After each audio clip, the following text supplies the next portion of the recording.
Welcome everyone! In this video, we are going to be diving into my top 5 best teams for the Retro Cup. The Retro Cup, at the time of recording this video, is set to drop tomorrow at the normal time that leagues typically reset.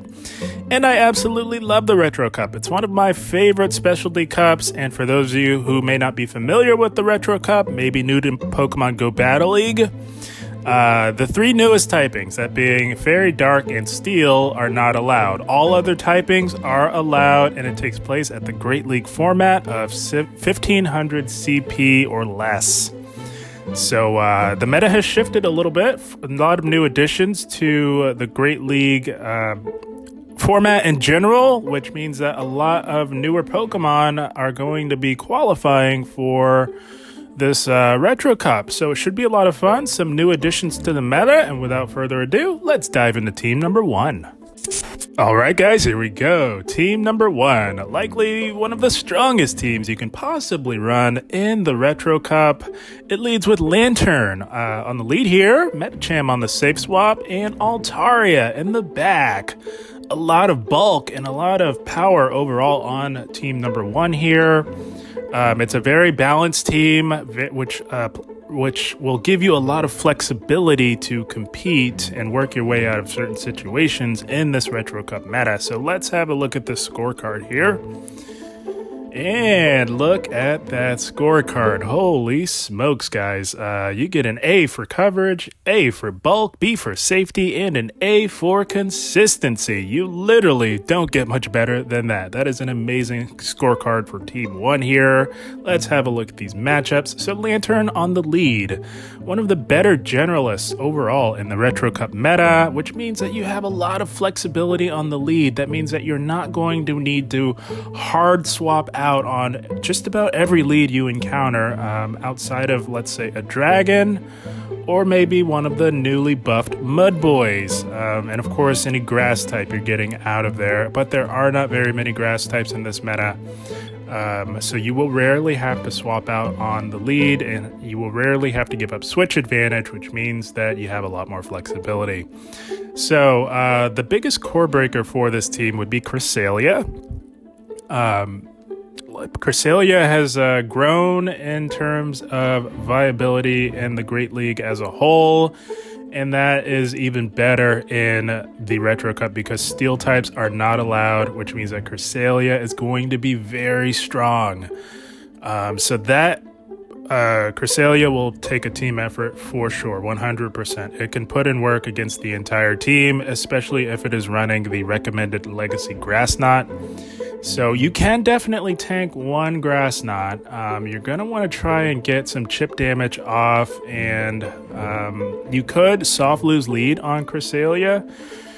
Just play out the zeros and soft lose lead, get as much chip damage in as you can, and come in with your Altaria. That's the safest, most logical way to play that, and it's not ABB, so you have that flexibility to soft lose lead. That's what I would recommend doing. It's really going to take a team effort for Cresselia. The biggest core breaker, no doubt, for this team. Everything else in between is pretty straightforward. Even something like an opposing Altaria on the lead, you actually win that in the zeros. You just play out the zeros, or you could get some chip damage in, get off a Thunderbolt. You very comfortably tank a Moonblast from Altaria, and then you could maybe look to mix it up and make a play into Medicham, because Medicham has Ice Punch, and that absolutely threatens Altaria, especially if you've already gotten off some chip damage. So Altaria lead's not very bad at all. Something like a Licky Tongue, that you can handle that as well. So yeah, the biggest problem for this team will be Cresselia again. I think you'll have to soft lose lead on that, look to come in with Altaria, and try your very best to employ a very strong team effort to get rid of the Cresselia, and you should be looking good.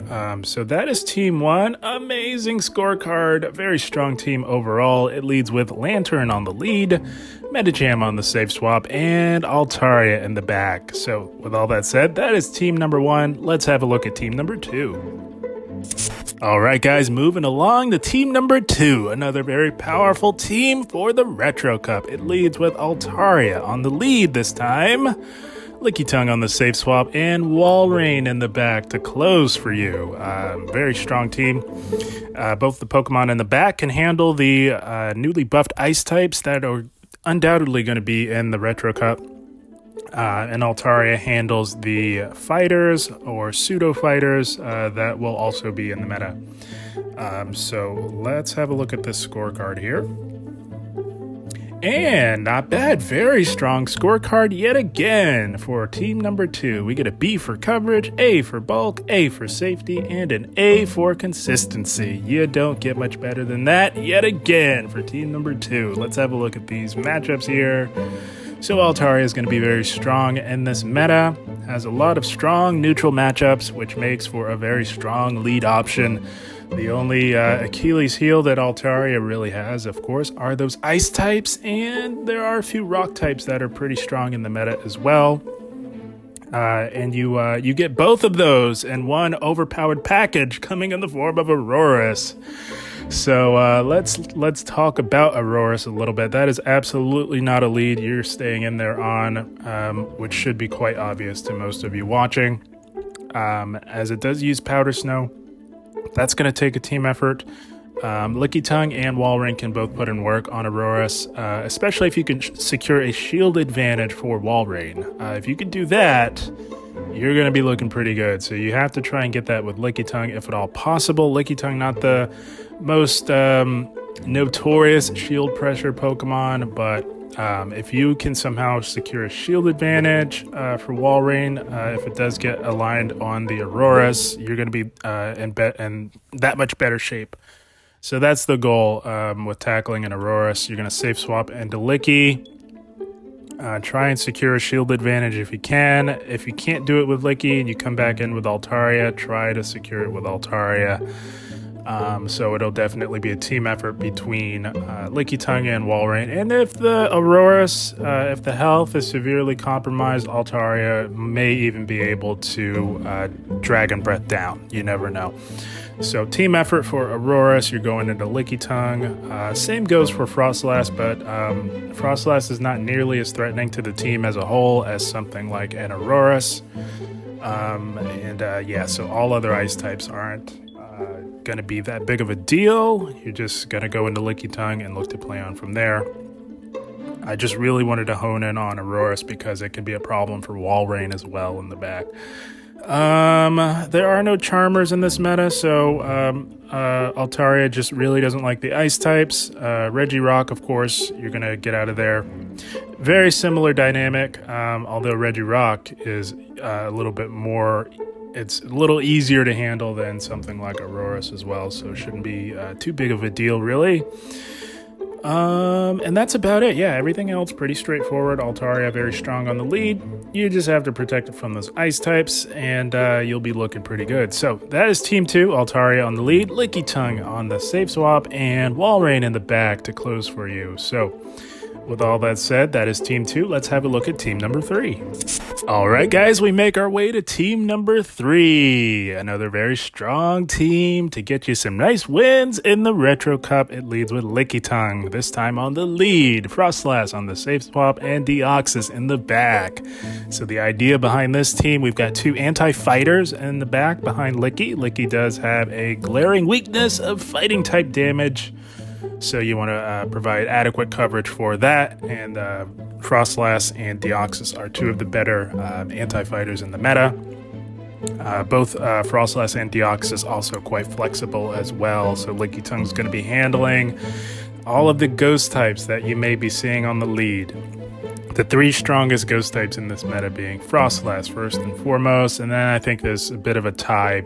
In my opinion, this is not according to PvPoke, but a bit of a tie between Cofagrigus and Jellicent. And I do imagine we're going to be seeing a lot of Frostlass leads, so that was the thought process behind this particular team here. Let's have a look at the scorecard here.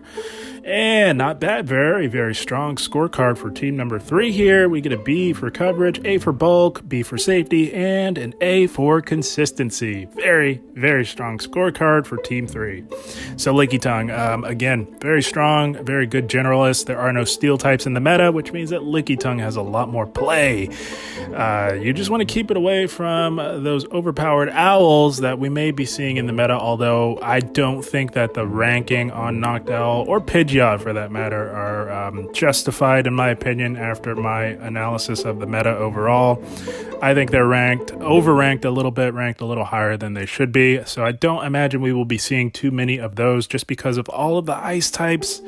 And both of them do struggle with Altaria, which I do anticipate being quite strong in the meta. So Lickitung is going to be very dominant on the lead. Again, Aurorus can be quite a problem, as it can put in work against Lickitung to an extent, but mostly up against Frostlass Aurorus, one of the best answers to Frostlass in the meta. So you can stay in there. You can actually stay in there and look to play out the zeros. You will definitely grab a shield if you threaten with the Power Whip. So you do have to build all the way up to that Power Whip. Obviously, Body Slam is resisted with that rock typing, but you'll definitely want to at least threaten, and if not land it, definitely threaten with the Power Whip. I believe Power Whip just about one-shots Aurorus at the Great League format. It loses quite a bit of its bulk coming down to the 1500 CP limit. So yeah, play out the zeros, soft lose league, come in with Deoxys, look to play on from there. At the very least, you'll leave that with a shield advantage, and that is what Frostlass needs to shine up against Aurorus.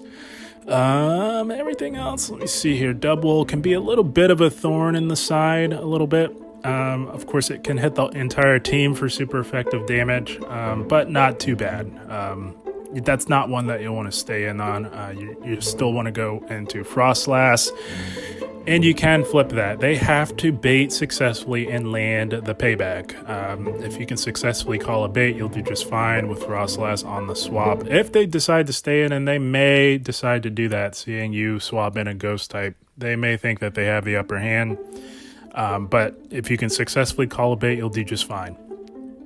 And then you have Deoxys in the back. If things go awry, you happen to take a massive super effective payback to the face. You get Deoxys back there for an added layer of coverage. Let's see here. I think that's about it, really.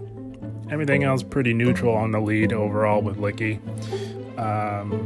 And of course, if you guys have any additional questions, definitely hop into the Discord. I'm always active on the Discord and available for any questions. If you have a question that isn't answered in the video, of course, you can join Discord for free. Link in the description, by the way.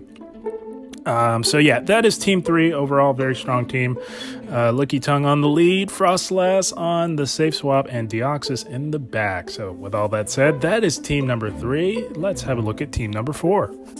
All right, guys, here we go. Team number 4, another very strong team for the Retro Cup. It leads with Dunsparce leading the team, Toxapex on the safe swap, and Jellicent in the back. So very strong team again. Very similar dynamics to Team 3, where we've got a normal type on the lead and we've got adequate fighting type coverage in the back. So let's have a look at this scorecard here. And not bad, identical to team number 3. Speaking of, we get a B for coverage, A for bulk, B for safety, and an A for consistency. Very, very strong scorecard overall for team number 4 here. Now, Dunsparce. Those of you who tune into the channel regularly know how much I absolutely love Dunsparce. Such an amazing core breaker. I call it the core breaker extraordinaire, and nothing has changed for the Retro Cup. Look at all these wins on the lead for Dunsparce. It is going to be quite dominant. So you've got coverage on just about everything in the meta. Anything that can run a rock and ground type charge move has near perfect coverage in general in Pokemon Go Battle League. Do keep that in mind. I do want to highlight Dubwool, though. Dubwool kind of core breaks the team a little bit. Can be a bit tricky to handle. So what you'll want to do with Double is get out of there. You're not staying in there on Double. You could, if you're really good, try and catch a body slam, but I don't recommend doing that because they do outpace you to the body slam. I think the safer play is to just get out of there immediately into Toxapex and see what they give you and look to play on from there. Gonna definitely be a team effort in general, so do keep that in mind, but the safer play would be to get out of there into your Toxapex and look to go on from there. Cresselia, a little bit of a threat to the team, not nearly as threatening as something like a Double, but can still put in work up against the team in general as well. That's another one where that's actually one where you can look to chip a little bit and then make the play in a Toxapex, or you could just go immediately into Toxapex, as it's recommended that Cresselia runs Moonblast as its big move. I don't know how many future sight Cresselias we'll be seeing in the meta, as with fairies being gone, you'll definitely want to have that coveted fairy coverage. So Cresselia, a bit of a threat, not nearly as threatening as Double. And I think that's really the only core breaker the only two core breakers I really wanted to hammer home. Everything else pretty straightforward. You're going to be core breaking a lot of teams on the lead with the Sparse, the core breaker extraordinaire. Speaking of, that is Team 4, Dunsparce on the lead, Toxapex on the safe swap, and Jellicent in the back. So with all that said, that is Team 4. Let's have a look at Team number 5. All right, guys, last but certainly not least, Team number 5, another very strong team for the Retro Cup. It leads with Frostlass on the lead, Medicham on the safe swap, and Dunsparce making a return for Team 4 in the back to close. So again, Dunsparce going to be very strong in the meta. Do keep that in mind. Let's have a look at this scorecard. And not bad, very strong scorecard. Could have easily come in at team number 4, to be honest. But we do have an A for coverage, B for bulk, B for safety, and an A for consistency. Very strong scorecard overall for team number 5 here. So Frostlass is going to be a very strong lead overall in the Retro Cup. But what you could do, this team is quite flexible as well. You could also lead with Dunsparce and tuck Frostlass into the safe swap position and then keep Medi as your closer. So that's the flexibility of this team. You can swap them around and run them based on what you're seeing at your elo, but for now we're rolling with the Frostlass lead because it will be quite strong. But my concern is that it'll be so strong on the lead that you're going to find yourself in a lot of 50-50 mirror matchups, which is why I think if you're seeing a lot of that, just bump Dunsparce to the lead and run it ABB style with the two anti-fighters in the back. And you'll want to safe swap Frostlass if you decide to run that variation of Team 5. But again, Frostlass is going to be very strong, especially day one on the lead when people are still trying to figure out the meta. And as the meta settles in, again, if you really like Team 5, again, you can lead Dunsparce to get ahead of the game a little bit. But yeah, you're just getting out of there on the rock types like Auroras into Medicham. The problem with safe swapping Dunsparce, which I don't recommend doing, I think if you're going to run it as either a lead or a closer, because getting punished with a fighter, that is so brutal, so punishing. You just can't do anything to the fighters, which is why it's not a very safe swap in my opinion. That's why we're safe swapping Medicham on the rock type leads like Auroras, like Regirock to a much lesser extent. Everything else in between, you're gonna hang in there and look to put in work and really pressure the shields on your opponent. That can set up one of your back two Pokemon to really have a strong end game. And of course, these matchups here are in the averages between the 0s and the 1s, so do keep that in mind. The 2s are a lot different. But yeah, that is team number 5. Should be a lot of fun. And again, if you guys have any questions that you don't have answered in the video, hop on to Discord, link in the description. It's free to join, and I am always quite active on my Discord, and I'm always available for any questions you may have, or if you just want to have a fun time, hop in the Discord, have some fun with us. So those are the top 5 teams for the Retro Cup. Should be a lot of fun. Should be quite refreshing to finally get out of the single type cup. If you're sick and tired of seeing Umbreon, the Retro Cup might just be for you, because Umbreon will not be allowed. And again, historically has been one of my favorite metas to play, and overall should be a lot of fun. But guys, I had a blast. I hope you all enjoyed. As always, I thank you for watching, and keep up the grind. Thank you, guys.